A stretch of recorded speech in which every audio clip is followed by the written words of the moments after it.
ভগবান স্বয়ং শ্রীকৃষ্ণকে কেন পূর্ণ অবতার বলা হয় জানেন? চলুন জেনে নিন।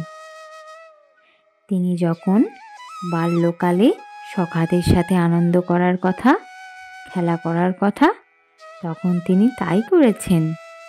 যখন গৃহস্থ জীবন যাপনের সময় আসে, তখন তিনি 16,000 বিবাহ করে তার মধ্যে দিয়ে সংসার ধর্ম পালন করেছেন।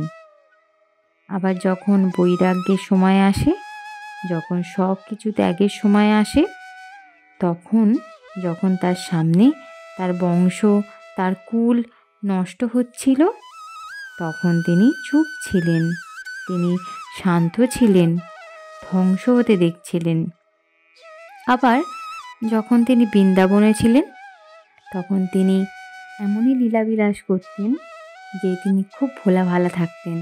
এমনই তার লীলা তিনি দেখাচ্ছেন যে তিনি নাগদের কত ভয় পাচ্ছেন।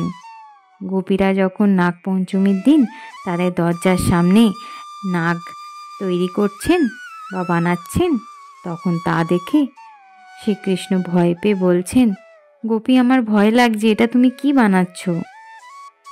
নাগ দেখে তোমার ভয় লাগছে। আবার সেই কৃষ্ণই কালিয়া নাগের মাথায় নাচছেন। কতই সুন্দর না তার লীলা।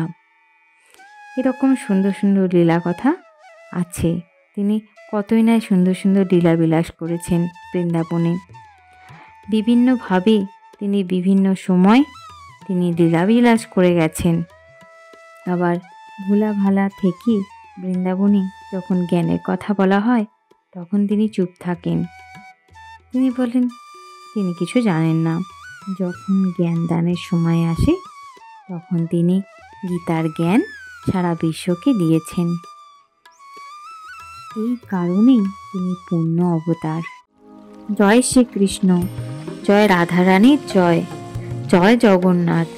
ভিডিওটি ভালো লাগলে লাইক, শেয়ার এবং সাবস্ক্রাইব অবশ্যই করবেন।